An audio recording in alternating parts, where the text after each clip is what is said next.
इसीलिए जीवन जो है, शरीर में रहने वाला जीवन कभी मरता नहीं है, टूटता नहीं। वो एटम कभी नहीं टूटता जो पूरा हो गया है। टूटते वो एटम्स हैं जो पूरे नहीं हुए हैं। जैसे शरीर है, इसके एटम कोई पूरे नहीं है।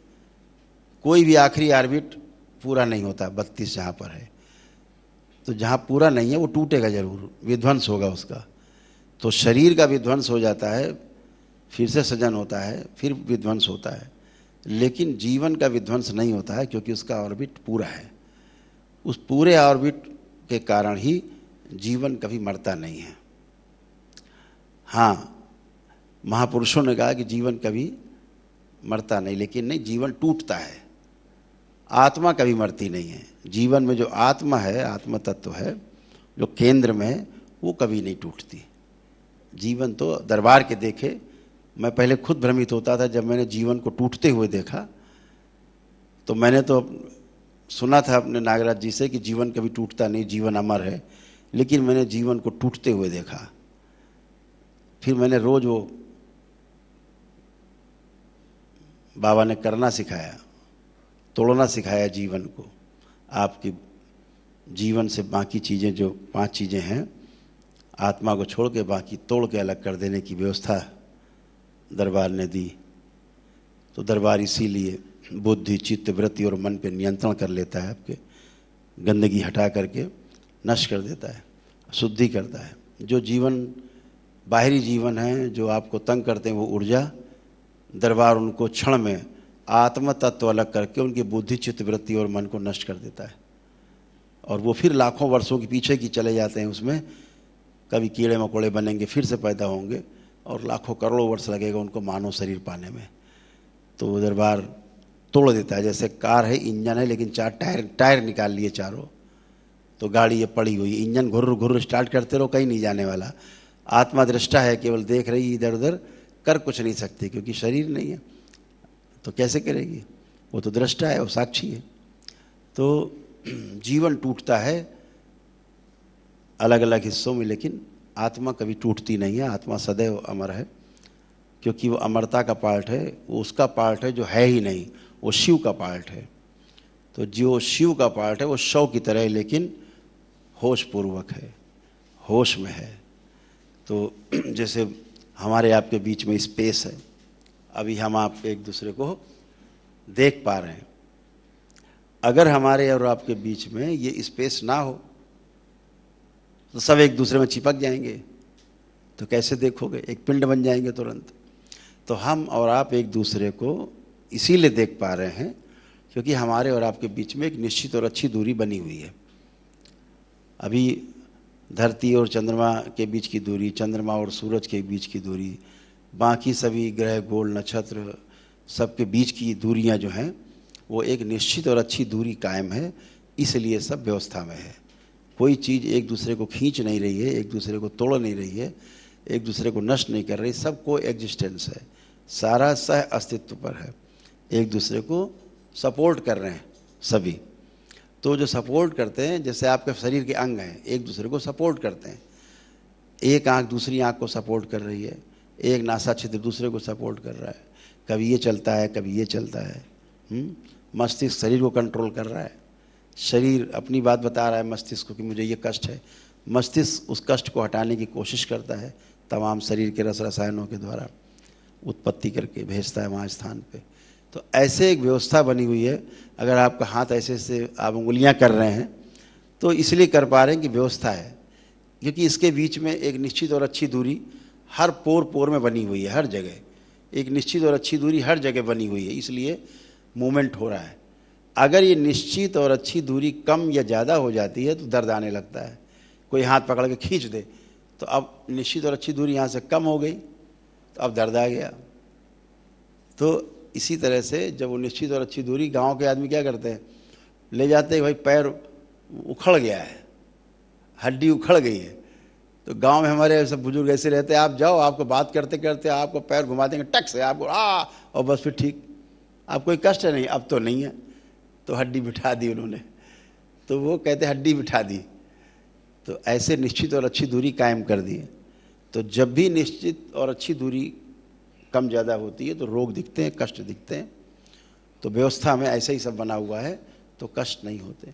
दरबार क्या करता है, आपकी जो एनर्जी के कारण निश्चित और अच्छी दूरी घट बढ़ जाती है, दरबार सेकंडों में ऊर्जा के द्वारा पूरी कर देता है, तो आपके कष्ट चले जाते हैं, रोग नष्ट हो जाता है, चीज़ें बन जाती, गांठें बन गई, सिस्ट बन गए, रोग बन गए, फोड़े बन गए, कुछ बन गया, सड़ गल रहा है। जैसे बॉडी व्यवस्था में आती, ब्रेन व्यवस्था में आता है, दोनों ऑर्डर में आते हैं, अपने आप जो फॉरेन मटेरियल जो बाहर की चीज़ें आ गई, इकट्ठी हो गई हैं, वो सब गल गल के बाहर निकलने लगती, बॉडी सब आपके मल मूत्र से, पसीने से, ब्रीदिंग से आपके सब निकाल के बाहर कर देता है।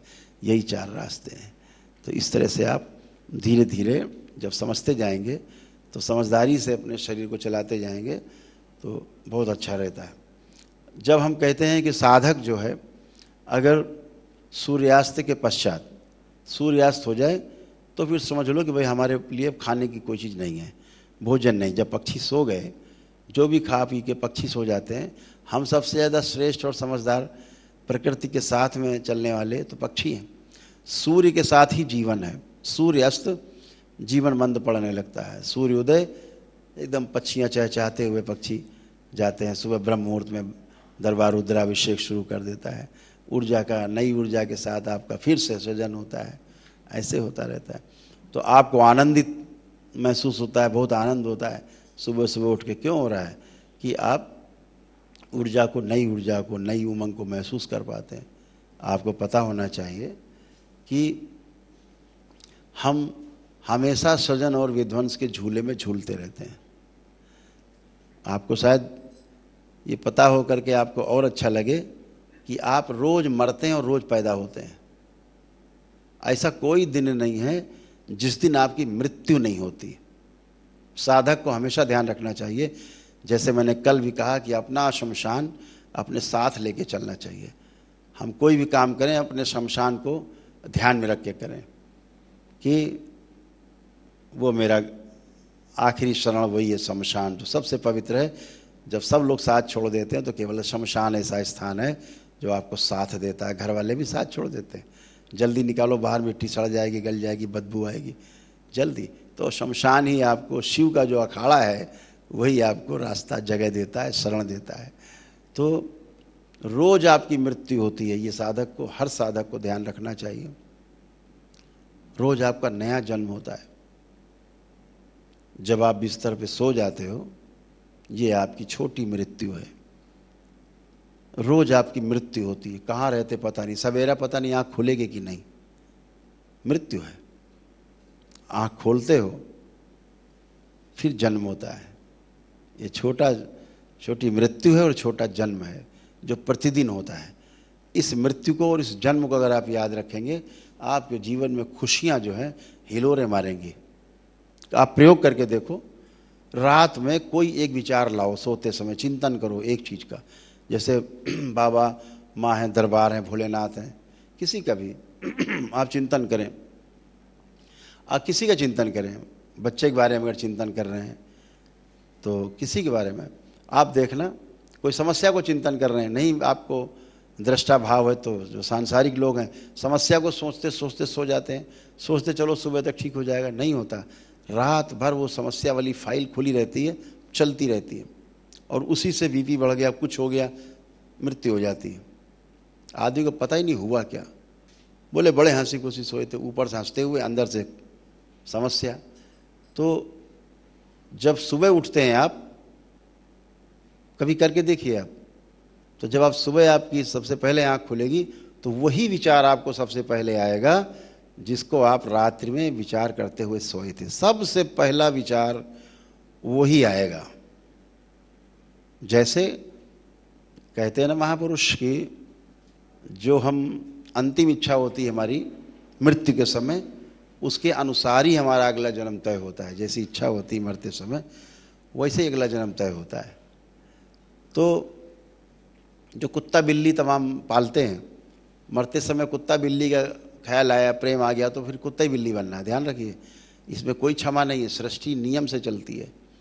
आपके बनाए हुए भाषण से नहीं चलेगी, सृष्टि पूरे नियम से ही चलती। सूर्य समय से उदय होगा और समय से अस्त होगा, सेकंड के 1000वें हिस्से का फर्क नहीं है। 1000 साल पहले का, 5000 साल पहले का पंचांग निकल आएगा, आप पता कर सकते हो कि 5000 साल पहले ये दिन कौन सा था, सूर्य उदय का समय क्या था, सूर्यास्त का समय क्या था। 5000 साल आगे का भी आप गणना कर सकते हो। इस दिन सूर्य कब उदय होगा और सूर्य कब अस्त होगा।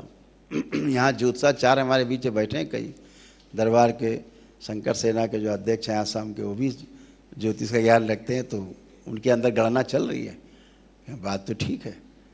तो जो ये व्यवस्था है कोई आपके नियम से नहीं चलेगी, जो बने बनाए नियम सेट हैं प्रकृति में उसी से आप चलेंगे। तो होता क्या है, जो आप इच्छा अंतिम होती है मृत्यु के समय, वही आपको अगला जन्म मिलता है, वैसा ही जन्म मिलता है अगला। इसीलिए आप छोटा सा प्रयोग करके देखो, छोटी सी मृत्यु रात में, जो सोचते सोचते सोएंगे अंतिम इच्छा होगी, सुबह जब आँख खुलेगी तो जब आपका जन्म होगा तो वही इच्छा आपकी सबसे पहले आगे आएगी, वही विचार आएगा जो आप रात में सोचते सोचते सोए हैं। वो फाइल बंद नहीं हुई है, रात भर फाइल चलती रहती है। इसीलिए कहते हैं प्रभु का नाम स्मरण करते करते सोना चाहिए। तो रात भर स्मरण नाम का, आपका रोया रोया नाम स्मरण करता है। लोग सुनते हैं कि आप जब सो जाए तो दरबार बता सकता है सोते में क्या विचार चल रहा है आपका। जैसे अभी आप एक व्यक्ति सो रहा हो, दरबार देख के बता देगा कि ये सोते में इसके स्वप्न कौन सा चल रहा है, ये कौन सा स्वप्न देख रहा है, ये कहाँ इसके विचार चल रहे हैं। और ये सब आप कर पाएंगे, धीरे धीरे आप सब कर पाएंगे, अभ्यास से होगा, सब अभ्यास से ही चलता है। सब जितना एक्सपीरियंस होता जाएगा आपको, बढ़ते जाएंगे आप, वो सब कुछ आप धीरे धीरे दरबार के नियम से जब आप चलते जाएंगे, सृष्टि के नियम जो है वही दरबार के नियम है। तो छोटे छोटे प्रयोग करके आप देख पाएंगे, आश्वस्ति आ जाएगी। इसीलिए आपने कभी सुना होगा, तमाम लोग ऐसे यहाँ बैठे हैं पुराने लोग, कि दादा हमारे थे या नाना थे, उन्होंने पहले बता दिया था 6 महीने पहले कि भैया हमारा अब शरीर छूटेगा, या फलां ने बता दिया था 1 सप्ताह बाद हमारा शरीर छूट जाएगा, या फलां थे उन्होंने कहा था भैया अब आज खा पी लें, आज हम अब चल रहे हैं, हमारा शरीर छूटेगा, हंसते बोलते लेटे और शरीर छूट गया। ये कैसे होता था? ये कोई चमत्कार नहीं है, ये बिल्कुल शुद्ध जैसे शीशा होता है, आईना होता है, ऐसे मन साफ, चित्त एकदम साफ, हाँ, वृत्ति एकदम शुद्ध है ना, बुद्धि जो है वो विवेकपूर्ण है, तो हर चीज़ साफ साफ दिखती है। जैसे क्यों दिखता है कि 6 महीने पहले ही पता लग जाता शरीर छूट जाएगा, वो महामृत्यु है, वो चिर निद्रा है। ये निद्रा है जो रोज़ आप सोते हैं, वो चिर निद्रा है। तो क्या होता है, जैसे आप जान जाते हैं शाम हो गई, रात हो गई, हमसे वार्ता कर रहे हैं, तो खैर दरबार में तो सुस्ती नहीं आती, लेकिन वैसे आप कहीं भी आप बैठे हैं तो आपको सुस्ती आने लगेगी, लगेगा निद्रा आ रही है, फिर आप कहोगे हम चल रहे भाई, नींद आ रही है। आपको नींद आई नहीं है, लेकिन आपको पता लग गया कि निद्रा आ रही है, आने वाली। ऐसे ही जो महामृत्यु है, जो योगी होता है, जो ध्यान साधना में उसका बिल्कुल सब शुद्धिकरण रहता है, वो जान जाता है कि मेरा शरीर छूटने का समय आ गया। 6 महीने पहले जान जाता है, ठीक 6 महीने पहले क्लिक हो जाता है, अब शरीर छूटने का समय आ गया। तो महामृत्यु है, महानिद्रा है वो। तो जैसे रोज पता लगता है कि निद्रा आने वाली है, ऐसे ही मृत्यु आने वाली है, ये पूरा एहसास हो जाता है। तो तमाम इसमें अकाल मृत्यु भी होती है। दरबार उन अकाल मृत्यु को काटता है, हटाता है। बाबा के शिष्यों की, भक्तों की रक्षा करता है दरबार, आप सबको, आपके परिवार की रक्षा करता है। लेकिन जब वो समय पूरा होता है, वो कांटा एकदम फाइनल वाला, तो फिर हरिहर होता है और हंसते मुस्कुराते गीत गाते हुए उत्सव मनाते हुए शरीर छूटता है और फिर 84 लाख योनियों के जन्म मरण के बंधन से टूटता है। यही व्यवस्था है। तो छोटी छोटी चीज़ें आपको ध्यान रखनी है जो आपके काम आने वाली हैं, समझदारी का आपको विकसित करेंगी। और निश्चित रूप से आप लोग जिस पथ पर हैं वो बहुत आपका सधा हुआ पथ है। आपने एक ऐसे पथ को चुना है जिसके लिए आपका जन्म हुआ है। आप बहुत भाग्यशाली हैं, परम सौभाग्यशाली हैं कि आपको बाबा और माँ का प्यार मिला, दरबार मिला, जो आपको पग पग पर आपके साथ है, हमेशा साथ है। तो एक छोटे से ध्यान साधना करेंगे, उसके बाद फिर आपसे शेष वार्ता साधना के पश्चात होगी। सभी लोग अपने अपने, जैसे कल बताया गया था कि रीढ़ की हड्डी सीधी, जब भी बैठना है पलथी लगा लें या पद्मासन, सिद्धासन, जो भी आपको उचित हो उस सुखासन में बैठ के कर सकते हैं आराम से, कोई दिक्कत नहीं। पलथी लगा ली, केवल वज्रासन में नहीं बैठना है बस। वज्रासन हमारे वैदिक, हमारे सनातन धर्म में उस पर बैठ के साधना करना वर्जित है। वो आसन का बड़ा महत्व है, हमेशा ध्यान रखो, आसन का विशेष महत्व है। यहाँ चूँकि दरबार में सब बच्चे हमसे जुड़े हुए हैं, इनमें जैसी एनर्जी इनके आसपास होती है इनके आसन वैसे ही लग जाते हैं। अभी मैं आपको सब प्रयोग करके, आप लोग सब प्रयोग में आएंगे हमारे साथ, जब आगे बढ़ेंगे 21 लेवल क्रॉस करेंगे, तो जब एक वर्ष आपका जो आपका चुनाव होगा कि हमें रह करके पूरा समझना है, तो जो समय लगाएंगे आप 1 वर्ष 2 वर्ष जो भी, तो आपको सब समझ में आएगा। ये बच्चे तो हमारे साथ रहते हैं, सब बैठे हैं हमारे आसपास, बाहर बैठे हैं, तो जिस तरह की एनर्जी आसपास इनके होती है उसी तरह से इनके आसन अपने आप लग जाते हैं। ये रोक नहीं सकते अपने आप को, आसन वैसे ही लग जाएगा, अपने आप लग जाएगा। पैर के, हाथ के, चेहरे के, अपने आप। हर एनर्जी का अपना अलग अलग आसन होता है। तो जो दूसरे मजहब के लोग हैं वो वज्रासन का प्रयोग करते हैं, वर्जित है हमारे, वो ठीक नहीं है, वो दूसरे कारण में प्रयोग होता है। वज्रासन केवल भोजन के बाद किया जाने वाला आसन है। एक ही आसन ऐसा है जो भोजन करने के तुरंत बाद किया जा सकता है, और कोई आसन नहीं है। जो दोनों पैर पलट के बैठ लेते हैं तो उससे बचना है। बाकी सिद्धासन है, पद्मासन है, सुखासन है, आराम से पलथी लगा के बैठ गए। नहीं कर पा रहे घर में बैठ के, लेट के साधना कर सकते हैं। लेट के करने में एक ही खतरा रहता है कि आप निद्रा में जा सकते हैं, खतरा है थोड़ा। आप लेटे और ध्यान करते करते इधर की जगह इधर चले गए, निद्रा में चले गए, तो वही वाला बिंदु ध्यान रखना है भाई, निद्रा, बचे रहना है, बचे रहना है, बचे रहना है, होश होश होश, ध्यान में चले। तो जैसे निद्रा में चले जाते हैं, कब चले जाते हैं पता नहीं, ऐसे ध्यान में भी चले जाते हैं, पता नहीं लगता कब चले जाते हैं। तो ना निद्रा ला सकते हैं आप, ना ध्यान घटित कर सकते हैं। ध्यान ला नहीं सकते क्योंकि ध्यान क्रिया नहीं है, निद्रा कोई क्रिया नहीं है। निद्रा घटना है, ध्यान एक घटना है, ये घटित होती है, आप इसको कर नहीं सकते। तो हर चीज़ के बारे में आप जो थोड़ा थोड़ा चीज़ें समझेंगे तो आपको बहुत आनंद आने वाला है।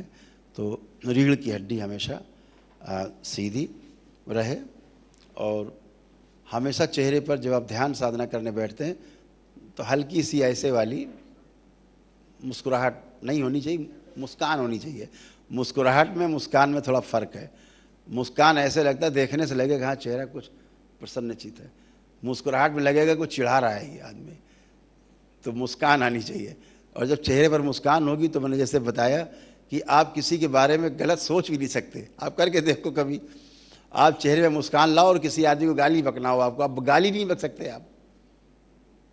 आप मुस्कुराइए और फिर गाली बकने की कोशिश करिए, आप बक ही नहीं सकते। तो साधना में भी यही होता है कि आपका फिर विचार स्तंभित हो जाता है कि कोई इस प्रकार के विचार नहीं आते नकारात्मक। चेहरे पर जब आप हल्की सी मुस्कुराहट नहीं, मुस्कान रखते हैं, तो हल्की से चेहरे पर मुस्कान, और पालथी लगा के या आसन में जो भी आपको अच्छा लगे। रीढ़ की हड्डी थोड़ा सीधी रहे, बहुत अकड़ा नहीं लेना है, आराम से। गर्दन हल्की सी उठी हुई रहे, ऐसे चेहरा हल्का सा उठा हुआ रहे, हल्का सा चेहरा, ऐसे नहीं रहे, हल्का सा चेहरा उठा रहे। और ध्यान आपको वहीं नाभि से शुरू करके और आज्ञा चक्र तक आपको पहुंचना होता है। अंदर अंदर यात्रा करते हुए जैसे हम बोलते रहते हैं उसके अनुसार आपको चलना होता है। ध्यान रहे, जब हम वापस आने को बोलेंगे तो आप वापस आएंगे, नहीं फिर हमको खींच के लाना पड़ता है। तो फिर गण जाते हैं, आपको खींच के लाते हैं, भैया चलो वहाँ बहुत काम है नीचे। आप नहीं अभी वहीं रहने दो, अभी बहुत आनंद आ रहा है। तो आनंद आ रहा है, वो आनंद आता रहे, आनंद यहाँ ही बैठे हुए हैं, तो आनंद करते रहिए, लेकिन यहाँ आके आनंद करना है अपने लोगों के बीच में, अपने परिवार के बीच में। तो सभी लोग मुद्रा में आ जाएं। मुद्रा से रीढ़ की हड्डी सीधी, चेहरे पर हल्की सी मुस्कान, हल्का सा गर्दन उठी हुई, चेहरा हल्का सा उठा हुआ, नेत्र बंद, अपना ध्यान अपनी नाभि पर ले जाएं।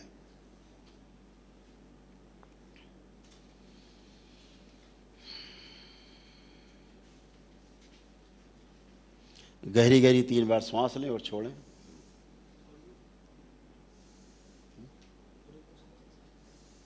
वही कल जो पहले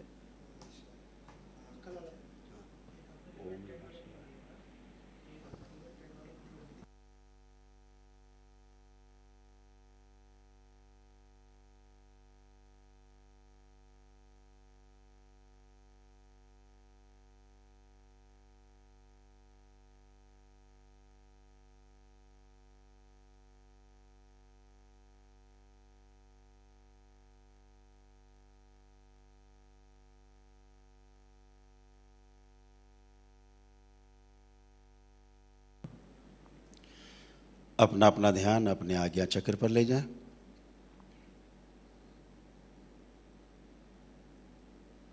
पुनः नाभि पर जाएं, अपने मणिपूरक चक्र पर, नाभि पर, और धीरे धीरे ऊपर की ओर गति करेंगे अपने मणिपूरक चक्र से, नाभि से, नाभि स्थान के पास से ऊपर की ओर गति करेंगे। चेस्ट के बीचों बीच छाती पर, जहां अनाहत चक्र आपके सूक्ष्म शरीर में अवस्थित है, वहां पहुंचेंगे। अपने हृदय की धड़कन को सुनने का प्रयास करेंगे।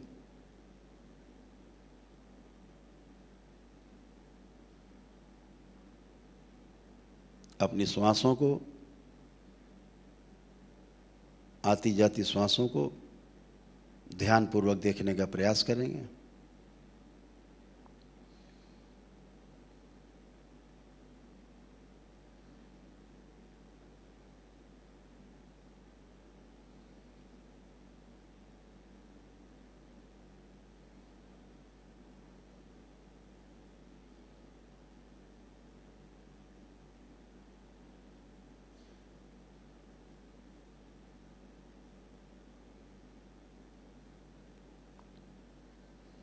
थोड़ा सा और ऊपर की ओर गति करेंगे अपने गले के पास से, विशुद्धि चक्र के पास से,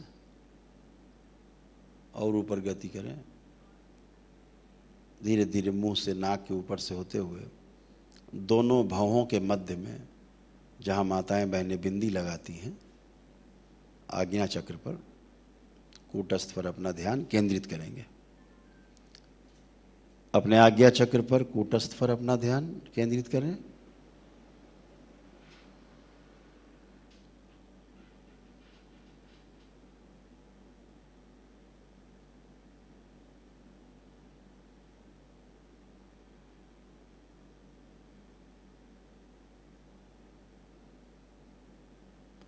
हाथों की मुद्रा का ध्यान रखना है, या तो ज्ञान मुद्रा में रहें या बाईं हथेली के ऊपर दाहिनी हथेली रख करके नाभि के पास रख लें, जो भी आपको सरल लगे, जो सहज लगे।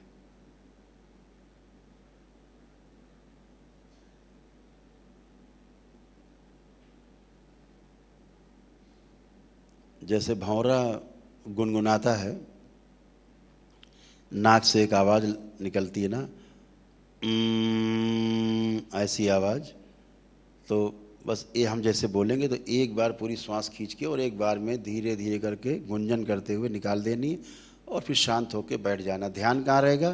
तो ध्यान आपका अपने आज्ञा चक्र पर ही रहेगा, गुनगुनाते हुए ध्यान रखेंगे। तो एक बार करेंगे, खूब गहरी श्वास खींचिए, ध्यान आपका अपने आज्ञा चक्र पर, मस्तक पर, रोके रखिए श्वास। अब रिलीज करेंगे गुंजन करते हुए।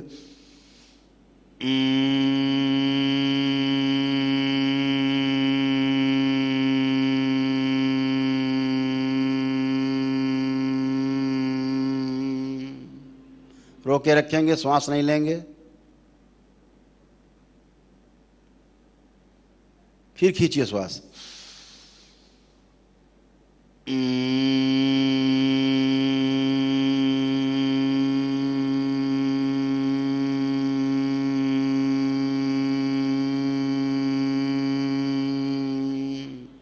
रोके रहेंगे, ध्यान पूरा आज्ञा चक्र पर रहे आपका। फिर श्वास खींचें।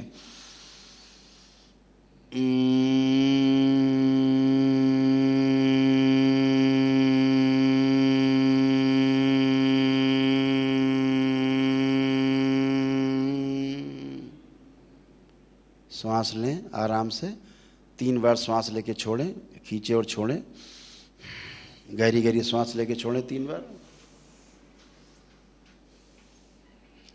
अब पुनः से धीरे धीरे नीचे उतरेंगे, अपनी आंखों के बीच से उतरते हुए, नाक से, मुंह से होते हुए, गले से होते हुए, और छाती के बीचों बीच आज्ञा चक्र के पास, जहाँ पे आपका अनाहत चक्र है, चेस्ट के बीचों बीच सूक्ष्म शरीर में, वहाँ पर स्थिर हो जाएंगे, हृदय क्षेत्र के पास। और अब आपका पूरा ध्यान आपके इसी क्षेत्र पर रहे, हृदय क्षेत्र पर ध्यान रहे, बीचों बीच अनाहत चक्र पर ही आपका ध्यान रहे। तो जैसे अभी आपने किया श्वास भर के गुंजन किया, ऐसे ही इस वाले स्थान पर ऊ जो बीज है वो ऊ है। तो ओम का जो ऊ बीज है, तो ऊ का उच्चारण मुंह जैसे गोल करके सीटी बजाते हैं, ऐसे जब कस के श्वास खींचेंगे और जब बाहर निकालेंगे तो कैसे निकालेंगे पहले सुन लें। सीटी जैसा मुंह गोल करके श्वास खींच के ऊ,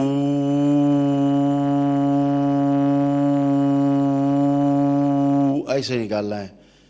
तो करेंगे प्रक्रिया, लंबी गहरी श्वास खींचें, हृदय पर ध्यान,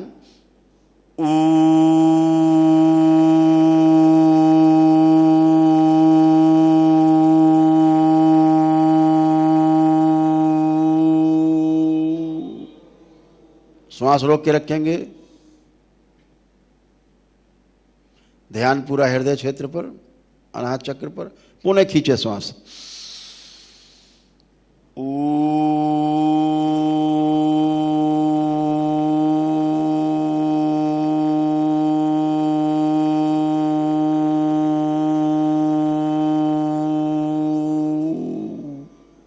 रोकें,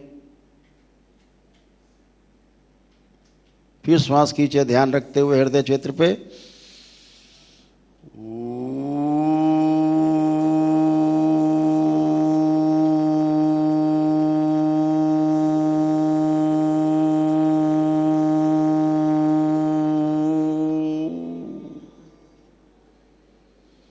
आराम से 3 बार श्वास लें, गहरी गहरी, और छोड़ें, गहरी श्वास लें और छोड़ें, 3 बार करें। ऐसे ही अब आपको धीरे धीरे करके नाभि क्षेत्र पर उतरना है। हृदय से धीरे धीरे अपना ध्यान अपने नाभि के पास ले जाएं, स्वादिष्ठान चक्र के ऊपर जो आपका मणिपूरक चक्र है, अपने मणिपूरक चक्र पर ले जाएं अपना ध्यान नाभि के पास। और यहाँ पर आपको जो पहला जो शब्द है, शब्द का जो पहला अक्षर है ओम का, वो आ का उच्चारण यहाँ से करना है। और ध्यान पूरा नाभि पर आपका बना रहे, इस बात का विशेष ध्यान रखना है। तो पूरा ध्यान अपने नाभि पर रखते हुए एक गहरी श्वास अंदर खींचेंगे,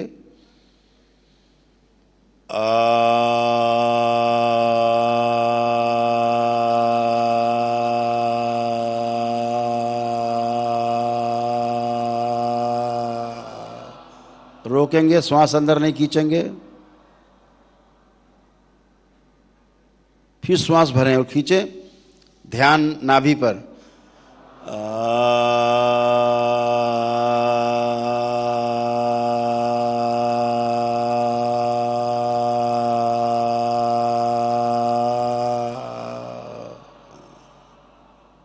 पुनः से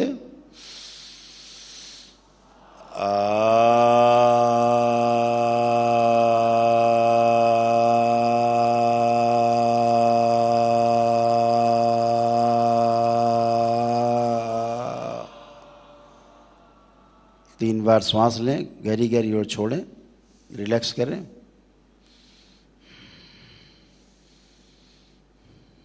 अब जैसा आपको बताया गया था, पुनः से ऊपर की ओर गति करेंगे नाभि से।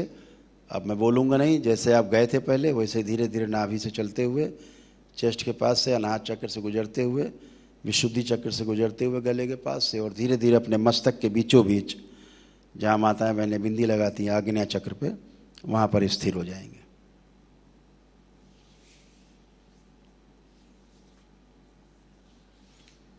अभी जो संगीत बजेगा, पूरा ध्यान आपको उस संगीत पे रखना है।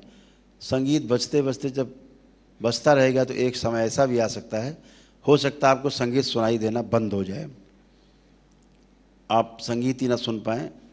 तो नेत्र बंद रखना है, खोलना नहीं है, जब तक मैं ना कहूँ वापस आने के लिए, तब तक। अभी आप ब्रह्मांड की यात्रा करेंगे, अभी आप उस व्यवस्था की, उस धर्म की यात्रा करेंगे, उस धार्मिक यात्रा पर जाएंगे जिसके लिए आपने जन्म लिया है। आप जाते हैं, बहुत से लोग आप हमारे बीच में जो बैठे हैं, कल जो ऊर्जा आप लोगों ने प्राप्त की है उस दिव्य अनुष्ठान की, वो ऊर्जा आपके पास है जो बहुत तेज सक्रिय है, और साधना के लिए बेचैन है, आपको साधना कराने के लिए। तो आप सभी लोग अपना ध्यान आज्ञा चक्र पे, और सिर्फ जो भी बजे धुन, संगीत, शब्द, उच्चारण, एक एक चीज पर पूरा पूरा ध्यान रखना है। ध्यान पूरा पूरा रखना है, ध्यान देना है। ध्यान देते देते, ध्यान देते देते, और ध्यान कब हो जाएगा, घटना कब घटित हो जाएगी, आपको पता भी न लगेगा। और आप इस ब्रह्मांड में यात्रा करने के लिए तैयार। ना आपको भूतकाल का आप कोई विचार, न भविष्य का चिंता। ओम। पूरा ध्यान धुन पर।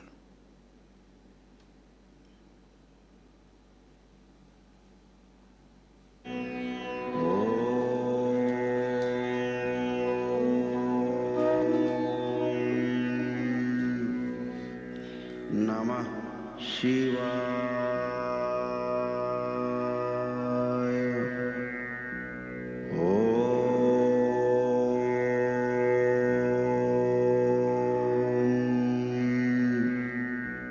नमः शिवाय।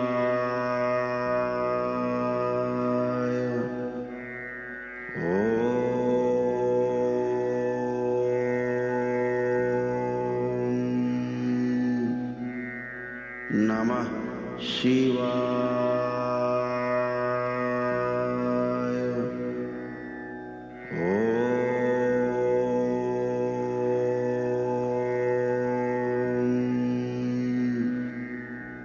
नमः शिवाय।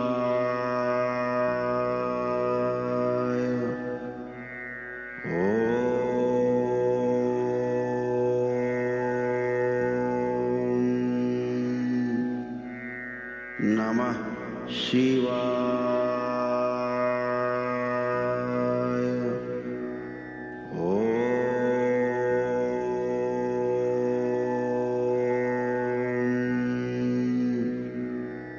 नमः शिवाय।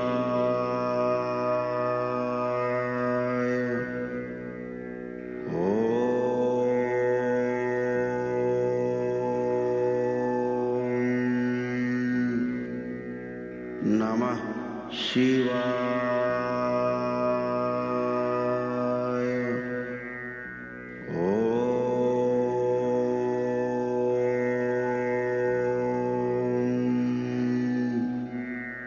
नमः शिवाय।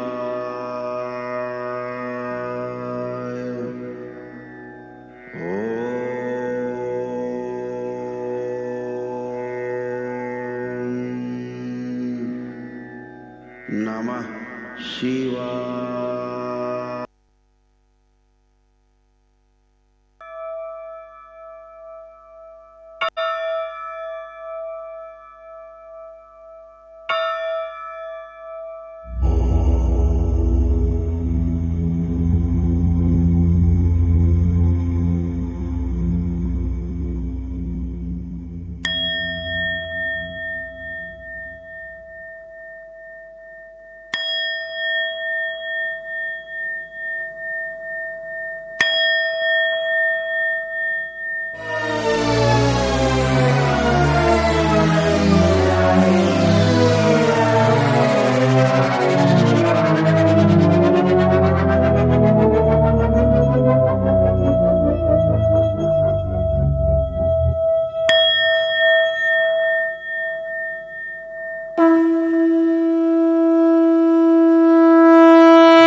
ओम।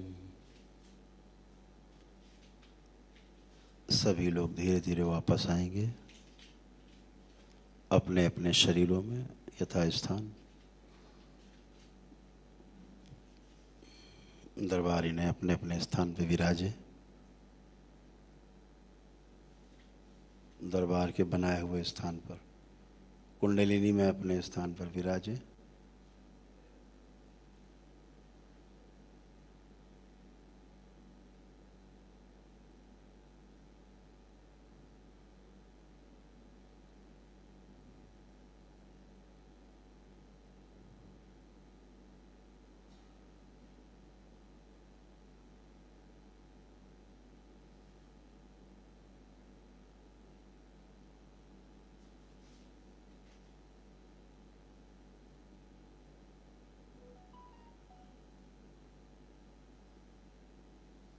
सभी लोग वापस धीरे धीरे अपने अपने स्थान पर वापस शरीर में बैलेंस।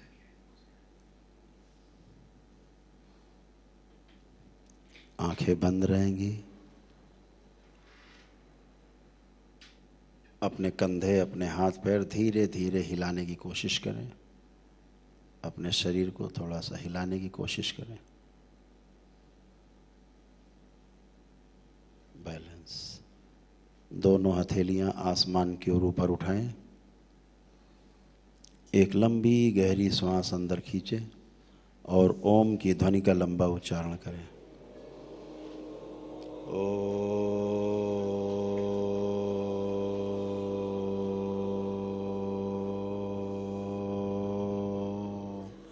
दो बार और।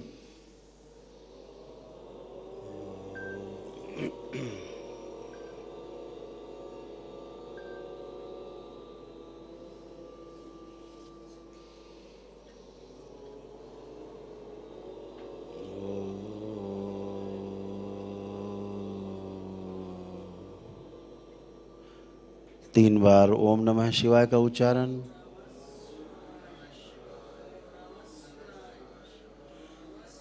तीन बार तालियां। हथेलियां जांघों पे रख के तीन बार थपकी। आपस में रगड़ें हथेलियां। अपने अपने नेत्रों पे रखें। ऐसे तीन बार करके और धीरे धीरे अपने नेत्र बहुत धीरे धीरे हथेलियां रखे हुए आंखों के ऊपर धीरे धीरे खोलेंगे। बहुत धीरे धीरे। जब खुल जाए तो हथेलियां हटा लेंगे। सभी लोग प्रेम से बोलिए सद्गुरुदेव भगवान की। ये जो साधना है 10th लेवल के लिए आप लोगों की साधना है, जिसको आप निकाल करके यूट्यूब से अपने घर में भी इस साधना को प्रतिदिन कर सकते हैं। तो आप इस ऊर्जा से, विराट ऊर्जा से दरबार की जुड़े रहेंगे।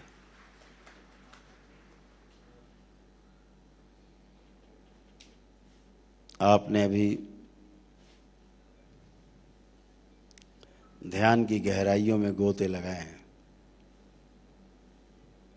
दरबार की यह प्रचंड ऊर्जा आपको साधना में मदद देती है। आपके जो जप के पुण्य हैं, तप के पुण्य हैं, दरबार द्वारा दिए गए पुण्य हैं, आपके पास सुरक्षित है और आप ध्यान और साधना में गहराई में जाते हैं। तो ये आप रोज करके अपने को शुद्ध और पवित्र बनाए रख सकते हैं और एक एक करके सीढ़ी चढ़ सकते हैं। इसको निरंतर प्रतिदिन करने की कोशिश करिएगा। कम से कम एक बार तो हो ही जाए, एक नियम बना के। तो आने वाली गुरु पूर्णिमा में जब आपके साथ बैठक होगी, जिसमें 15वें लेवल के लिए चयन होगा, तो ये ऊर्जा आपको, ये ध्यान साधना की ऊर्जा आपको सहयोग करेगी।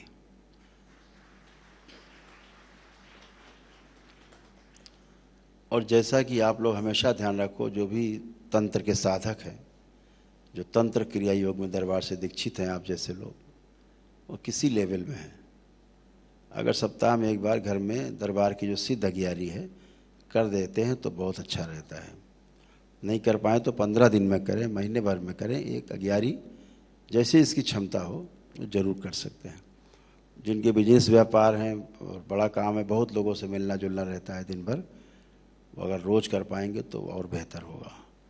यह ऊर्जा आपकी जो सिद्ध अग्यारी में है, जैसे ही आप प्रज्वलित करते हैं तो जैसे हवन होता है ऐसे समझो। घर में आपने जला दिया एक बार सुबह, तो दिन भर भी कोई घर आएगा तो उसको लगेगा कि आपके घर में कोई हवन हुआ है। तो यह दिव्य ऊर्जा जब प्रज्वलित होती है आपके यहाँ, तो दरबार से सीधे जुड़ जाता है वो क्षेत्र, और वहाँ की गंदगी को लपेट के हटा के लोगों की आँखों की गंदगी, लोगों की सोच की गंदगी जो आपके साथ जुड़ जाती है बाहरी कवच में, वो भी नष्ट होकर के और दरबार में जमा हो जाती है। तो आप शुद्ध और पवित्र हमेशा बने रहते हो। ध्यान साधना से ही आप कहीं पहुंचते हैं।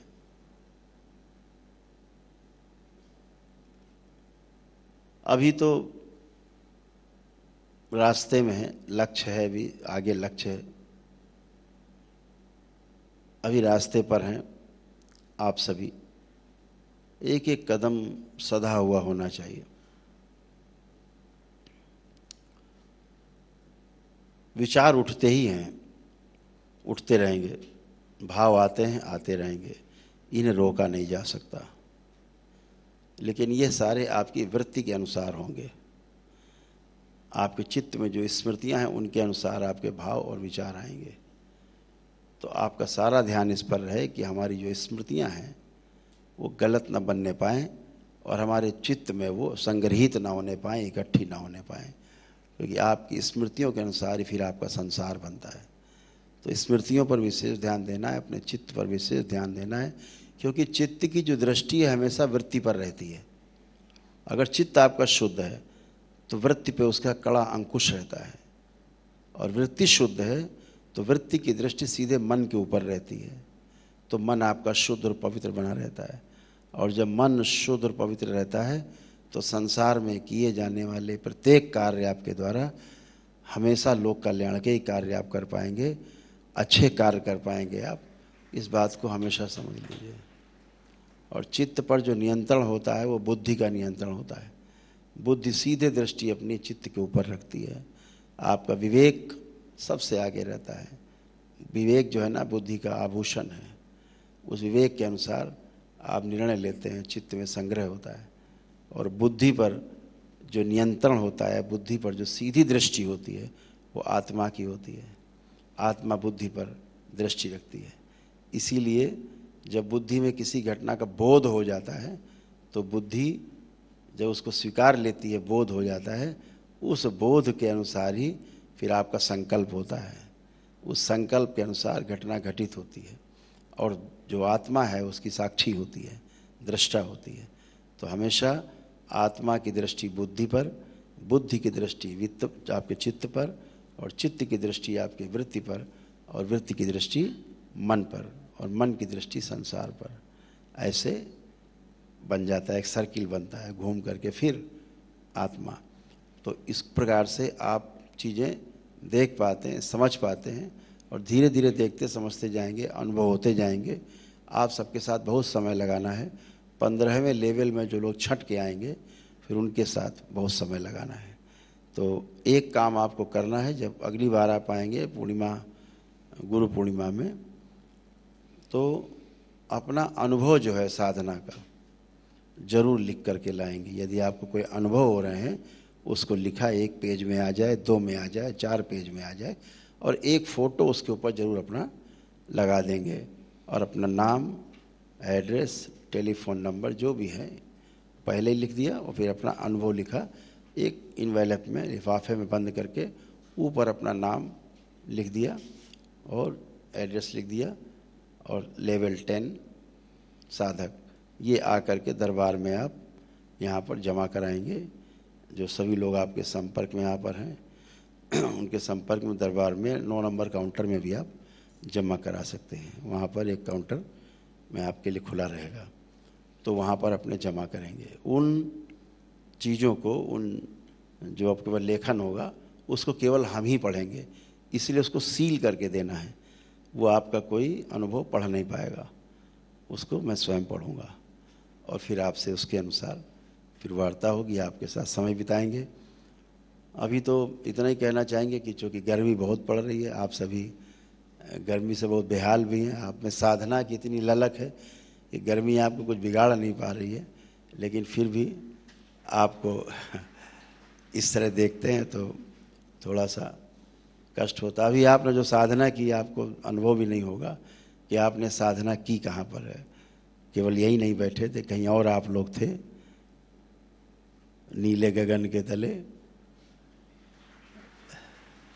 चारों ओर सफ़ेद सफ़ेद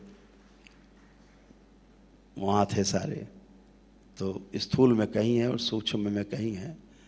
साधना दरबार आपको कराता है, ध्यान की गहराइयों में ले जाता है और आपको जिस लिए आपका जन्म हुआ है उस पथ पर आपको अग्रसारित करता है, आगे बढ़ाता है। तो आज हम आपसे चाहेंगे कि भोजन के उपरांत आप लोग फिर यहाँ से विदा लेंगे। आज अपने अपने गंतव्य को आप लोग प्रस्थान करेंगे और गुरु पूर्णिमा में आने के लिए पूरी तैयारी से आप लोग कमर कस के आएंगे। एक मंजे हुए साधक की तरह आप आएंगे, हम आपकी प्रतीक्षा करेंगे। तो आप सभी से विदा अगले गुरु पूर्णिमा तक के लिए। आप सभी लोगों ने दरबार के कार्यक्रम में बहुत बढ़ चढ़ के प्रेम पूर्वक बड़े उत्साह से आप लोगों ने हिस्सा लिया है। निश्चित रूप से दरबार के विस्तार में आप सहायक होंगे। आपको बहुत बहुत शुभकामनाएं। आप स्वस्थ रहें, आपका परिवार स्वस्थ रहे, आप सुखी हों, संपन्न हों और इसी तरह आगे बढ़ते रहें। हरि हर। बहुत बहुत धन्यवाद।